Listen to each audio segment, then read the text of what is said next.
Gusto mo bang ma-build up ang iyong confidence? Tara, usap tayo at isi-share ko sa iyo ang mga tips kung paano. Ako nga po pala si Cherry Amor Lasal, ang negosyanteng laging bigo pero hindi susuko. Bago ko po i-share ang mga tips na in-apply ko po sa aking sarili, gusto ko lamang pong balikan yung istorya ng kabataan ko. Ganito po pala ang aking hitsura, super dugyutin, super payat, ang itim, at saka pandak. Hanggang ngayon pa rin naman, pandak pa rin. 4'11 lang po yung height ko. Kaya ako po ay hindi po nakawala sa mga bullying noon. Elementary pa lang po ako. Naranasan ko na po mabully dahil po sa kulay ko na kayo manggi, tapos pandak pa, tapos payat pa. Kaya noon, di ba Cherry Amor po yung pangalan ko. Kaya noon tinatawag po nila akong amo. Nawawala na po yung R. Yung amo po ay isa po yung monkey kung sa English ganun.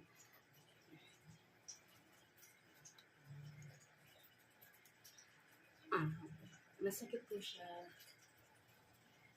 dahil kahit matagal yun, parang fresh pa rin po sa akin. Kaya lumaki po akong wala po talaga confidence sa sarili ko.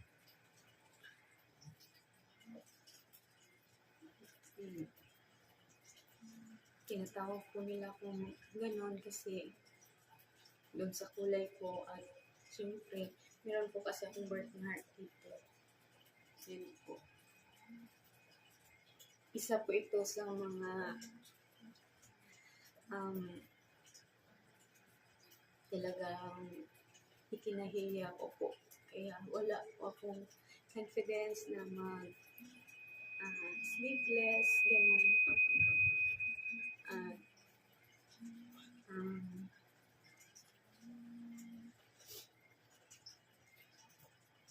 Kaya lumaki po talaga akong dala-dala yun at sobrang mahihain ko po.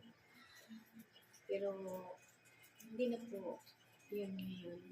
Kasi nakahanap po tayo ng paraan para mag-build up po ang ating confidence.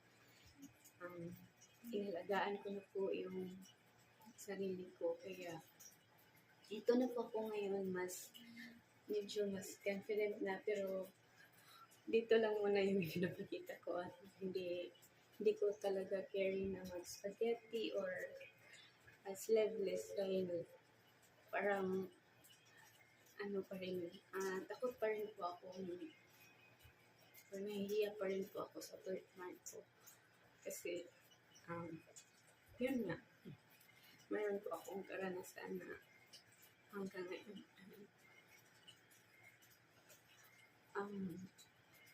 masakit pa rin. So, yun po. Mas na po ako ngayon, mas confident na. Pasensya na po kayo kung medyo dramatic po yung istorya ko. Share ko na lang po sa inyo yung mga tips na ginawa ko para makatulong na ma-build up yung self-confidence. Una po ay magbihis po tayo ng maayos. Yung komportable po tayo, yung tulad po nito, parang pag sinuot ko po ito, nafe-feel ko po na parang mas confident ako pag gusto ko yung sinusuot ko. Hindi po kagaya noong dati na yung sinusuot ko is yellow yung, halimbawa yellow yung pangbaba ko, tapos orange, tapos red naman yung lower or ordinary na kulay. Talagang hindi po ako marunong magsuot ng maayos. Walang paki sa color combination kumbaga. Yun po, mag-base po tayo ng maayos. Pangalawa po ay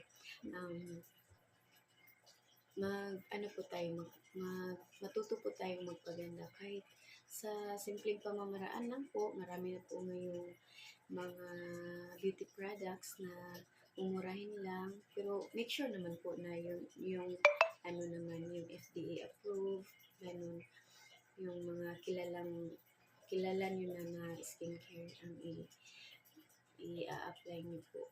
Or meron din pong mga food supplement na nakaka-glow ng skin, ganun, para po madagdagan po yung confidence natin sa ating sarili. Lalo na po tayong mga hindi kaputian. At least man lang mag-lighten yung skin natin, mag-lotion tayo, ganun. At ang panghuli po ay sumama po tayo sa mga taong may self-confidence, or di kaya manood tayo ng mga taong meron na nito. Marami po sa YouTube na mga taong pwedeng mag-impluwensya at sa atin,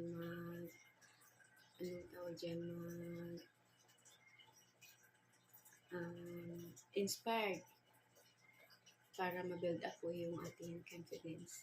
At yun lamang po. Maraming salamat sa inyong panunood. At doon po sa mga katulad ko na may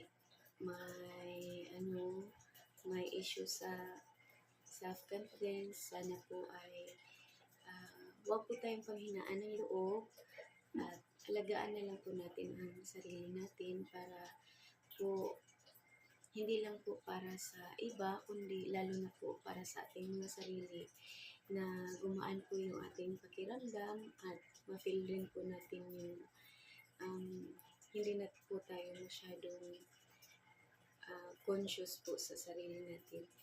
Kaya sana po ay gumanda po tayo lahat at maging confidence. Yun lamang po, at please like and share na rin po ng ating video ngayon, at sana po ay nakatulong. Magandang buhay po.